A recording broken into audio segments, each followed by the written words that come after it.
नमस्कार दोस्तों, बहुत दिन से आप लोगों का इंतज़ार था। बहुत कमेंट बहुत दिनों से आ रहे थे। आज हम वो सेशन आप लोगों के लिए लाए हैं, वही खुशखबरी आप लोगों के लिए लाए हैं जिसका इंतज़ार आप लोगों को बहुत दिन से था। जी हाँ दोस्तों, बिल्कुल आप सही समझ रहे हैं। क्लास 12th की मैथ आज से हम स्टार्ट करने वाले हैं। आज हम आपको केवल ये बताएंगे कि आपका सिलेबस क्या है। वैसे हमने पहले डिस्कशन कर लिया था, लेकिन पहले जो हमने डिस्कशन किया था उसमें इस साल का, जी हाँ, इस साल का अपडेटेड सिलेबस के बारे में हमने नहीं बताया था। हम आज जो बताएंगे क्लास 12th में जो डिलीटेड सिलेबस है, यानी जो चीज़ आपको नहीं पढ़नी है, जितनी चीज़ें पढ़नी है ये चीज़ें बताएंगे। और जल्द ही एक नया चैप्टर के साथ आपके सामने आएंगे और इन सारी बातों का डिस्कशन हम अभी वीडियो के अंत में करेंगे कि कैसे हमारा क्या प्लानिंग है और हम कैसे आने वाले हैं। और भी बातों को करेंगे, तो इससे पहले आप देख लीजिए। देखिए, ये जो हमारे सामने बोर्ड पे लगा हुआ आप देख सकते हैं कि सिलेबस है क्लास 12th का। सेशन हमारा क्या है 2022-23। देखिए टोटल आपके 6 यूनिट हैं, जैसा कि आप देख रहे होंगे। Unit first, unit second, unit third, unit fourth, fifth and sixth. पहले यूनिट में 2 चैप्टर आपका रिलेशन और फंक्शन है, जिसका वेटेज जो है वो 8 मार्क्स का है। कितने मार्क्स का? 8 मार्क्स का। उसके बाद अलजेब्रा है। अलजेब्रा में कुछ चैप्टर्स हैं, अभी आगे हम उसका डिस्कशन करेंगे, वो 10 मार्क्स के हैं।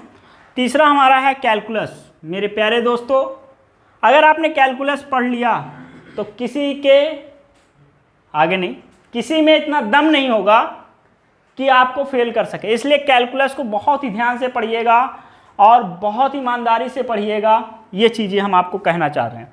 चौथी यूनिट हमारा वेक्टर एंड 3 डायमेंशनल ज्योमेट्री है, जिसमें 14 मार्क्स का आपका पेपर आएगा। और 5वीं unit linear programming, 5 number question इससे आएगा। और 6वीं यूनिट आपकी प्रोबेबिलिटी है, जिसमें 8 क्वेश्चन, वो 8 नंबर के क्वेश्चन आएंगे। ठीक है, टोटल आप अगर जोड़ें तो शायद ये 80 मार्क्स आ रहा है। कितना आ रहा है?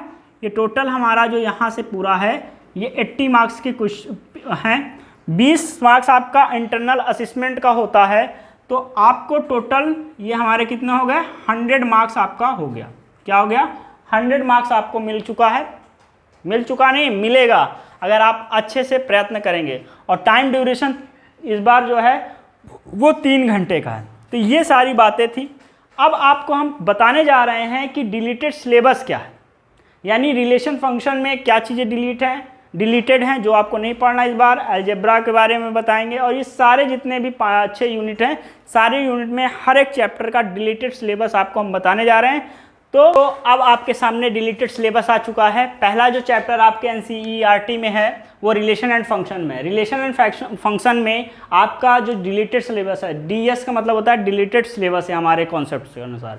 तो उसमें कंपोजिट फंक्शन आपका डिलीट हो चुका है और इन्वर्स ऑफ फंक्शन ये डिलीट हो चुका है। तो ये इस टॉपिक को आप अगर केवल बोर्ड की ही पास करना है तो आप इन टॉपिकों को इस बार नहीं पढ़ेंगे तो काम चल जाएगा। और आगे अगर अभी और भी कुछ करना है तो आप इन टॉपिकों को भी पढ़िएगा, टॉपिक्स को। और एग्ज़ाम टाइम में इन टॉपिक्स को आप मत पढ़िएगा।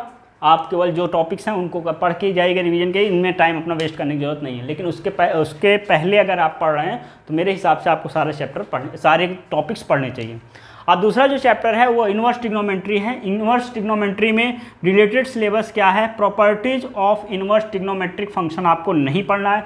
जो नहीं लिखा हुआ है वो सारा आपके कोर्स में है, इसलिए मैं डिलीटेड पोर्शन ही केवल लिखा हुआ हूँ। और पेज नंबर 42 NCERT में पेज नंबर 42 में आपको नहीं करना है। और एक्सरसाइज नंबर 2.2 आपके कोर्स से हट चुका है, तो इसलिए इसको आपको देखने की जरूरत नहीं है। चैप्टर नंबर 3 हमारा मैट्रिसेस है। मैट्रिसेस में डिलीटेड सिलेबस हमारा concept of elementary row and column operations, इसको आपको नहीं पढ़ना है, ये डिलीट हो चुका है आपके कोर्स से। और चौथा जो टॉपिक है, चैप्टर है, वो है डिटर्मिनेंट। डिटर्मिनेंट में डिलीटेड सिलेबस क्या है? प्रॉपर्टीज ऑफ डिटर्मिनेंट, ये आपके कोर्स में अब नहीं है। चैप्टर नंबर 5 जो हमारा है कॉन्टिन्यूटी एंड डिफरेंशिएबिलिटी है। इसमें डिलीटेड सिलेबस क्या है? पेज नंबर 163 में डेरिवेटिव एंड कंपोजिट फंक्शन आपको नहीं पढ़ना है, ये आपके कोर्स से डिलीट हो चुका है। और NCERT में पेज नंबर 184 एंड 185 में रोज थ्योरम है, जो कि थ्योरम नंबर 6 है। और मीन वैल्यू थ्योरम है, जो कि थ्योरम नंबर 7 है, इसको नहीं पढ़ना। और इनके जो है ज्योमेट्रिकल रिप्रेजेंटेशन के बेस्ड में जो क्वेश्चन है उन क्वेश्चन को भी अब आपको नहीं पढ़ना, वो भी आपके कोर्स से डिलीट हो चुका है। चैप्टर नंबर 6 जो है वो एप्लीकेशन ऑफ डेरिवेटिव है। इसमें डिलीटेड सिलेबस क्या है, पेज नंबर 206 में टेंजेंट एंड नॉर्मल एक टॉपिक है। इस टॉपिक को आपको अब नहीं पढ़ना, ये आपके कोर्स से डिलीट हो चुका है। और पेज नंबर 213 में use of derivative in approximation है, ये आपके कोर्स से डिलीट हो चुका है। इसको आपको अपने एग्जामिनेशन के लिए नहीं पढ़ना है। अगर आपको उसके आगे कंपटीशन की तैयारी करना है तो वहाँ पर आप पढ़ सकते हैं। अब बात आती है इंटीग्रल का। किस चीज़ का? इंटीग्रल का। ठीक है मेरे प्यारे दोस्त, तो इंटीग्रल में हमारा जो डिलीटेड टॉपिक्स है वो डिलीटेड टॉपिक्स हमारा, देखिए सारे इंटीग्रल्स लगभग हैं और उसमें जो है हमारा जो ये इस टाइप का आपका इंटीग्रेशन है, P X plus Q under root A X square plus B X plus C और डी एक्स वाला जो है ये टाइप का आपको डिलीट हो चुका है। इसको आपको नहीं पढ़ना है मेरे प्यारे दोस्त। आप इसको समझ जरूर लीजिएगा क्योंकि एग्जाम में नहीं आएगा, आगे कंपटीशन में आ सकता है। आप एनडीए की तैयारी करेंगे, आईआईटी जेईई की तैयारी करेंगे या जिस भी चीज़ की कंपटीशन में तैयारी करेंगे और वहाँ पर इंटीग्रल आएगा तो इस तरह का भी क्वेश्चन आ सकते हैं, इसलिए इसको ज़रूर देख लीजिएगा। फिर आपका 8वां चैप्टर आता है एप्लीकेशन ऑफ इंटीग्रल्स, जिसमें डिलीटेड सिलेबस पेज नंबर 336 में एरिया बिटवीन टू कर्व्स नाम का टॉपिक है। इसको आपको क्या करना, नहीं पढ़ना, ये आपके कोर्स से डिलीट हो चुका है। और जो एक्सरसाइज है 8.2 ये भी आपके कोर्स में नहीं है, इसको आपको लगाने की जरूरत नहीं है। कब नहीं है? एग्जाम से जाने से पहले। Very good. और चैप्टर नंबर 9 जो है डिफरेंशियल इक्वेशन है। इसमें डिलीटेड सिलेबस हमारा क्या है, formation of differential equation whose general solution is given, ये पेज नंबर 385 में है। इसको आपको पढ़ने की जरूरत नहीं है। 391 पेज नंबर पे एक्सरसाइज नंबर 9.3 है, ये भी डिलीट हो चुका है, इसको भी आपको पढ़ने की जरूरत नहीं है। चैप्टर नंबर 10 वेक्टर आपका है। यहाँ पर जो डिलीटेड सिलेबस है वो scalar triple products of vector, ये आपके कोर्स से डिलीट हो चुका है, इसको पढ़ने की आवश्यकता नहीं है। तो दोस्तों अब ये लास्ट के 3 चैप्टर बचे हैं, लेकिन इसके बाद हम आपसे बहुत इंपॉर्टेंट डिस्कशन करेंगे, इसलिए वीडियो को लास्ट तक देखिएगा।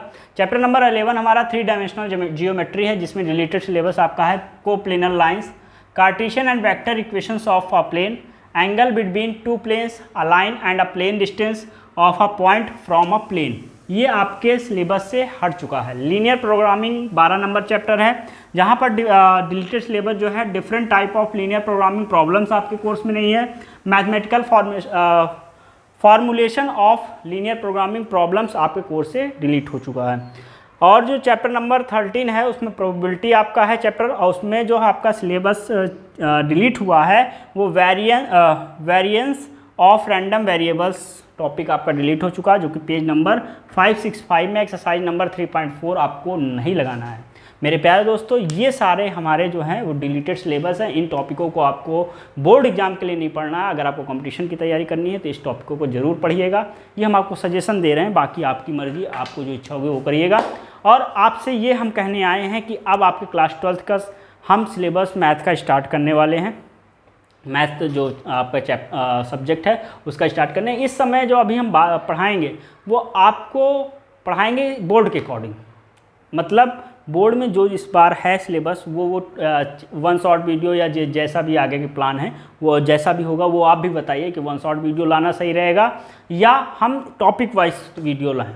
जैसा आप लोग कहेंगे वैसा होगा, और आप लोग सजेशन दीजिएगा कि कौन से चैप्टर से हम स्टार्ट करें। वैसे हम कैलकुलस सोच रहे हैं स्टार्ट करने का, और आपकी क्या इच्छा है ये भी कमेंट सेक्शन में बताइएगा।